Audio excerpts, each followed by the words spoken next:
Yeah, one more beautiful so grand and lovely combination half sari set కాంబోలో చూద్దామండి. And ఒక్కసారి చూస్తే కనుక వర్క్ ఒక్కసారి క్లోజప్ వ్యూలో చూపించమ్మా. ఎంత ప్రతి ఉందో చూడండి. మొత్తం కూడా కడ్దానా బీడ్స్ వస్తుంది, వర్క్ వస్తుంది. అండ్ బోర్డర్స్ చూస్తే పిక్చర్ హైలైట్ ఉంది, స్కాల్ప్ వస్తుంది with work.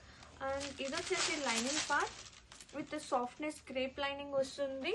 And can provide ఉంది. అండ్ ఫ్రీ సైజ్ అండి, ఎలాంటి సైజెస్ వరైనా హాయిగా అంటే నీట్గా కుట్టించేసుకోవచ్చు అనమాట. చాలా ప్రెటీ ఉంది. అండ్ బ్లౌజ్ సేమ్ కలర్ వస్తుంది. అండ్ ఫ్యాబ్రిక్ వచ్చేసి స్పేస్ సిల్క్. అండ్ కాంట్రాస్టింగ్ గా ఆనియన్ పింక్ కలర్ కాంబినేషన్ తో దుప్పటా వచ్చింది. అసలు ఎంత ప్రెటీ ఉందో. అండ్ స్కాల్ప్ వస్తుంది విత్ వర్క్ అండి, ఎంత బాగుందో అసలు. అండ్ ఇది వర్క్ వచ్చేసి లైక్ క్రాస్ వస్తుంది. అండ్ బెల్ట్ ఎలాస్టిక్ వస్తుంది అనమాట బెల్ట్ అనేది. And lovely combo set. Grab it.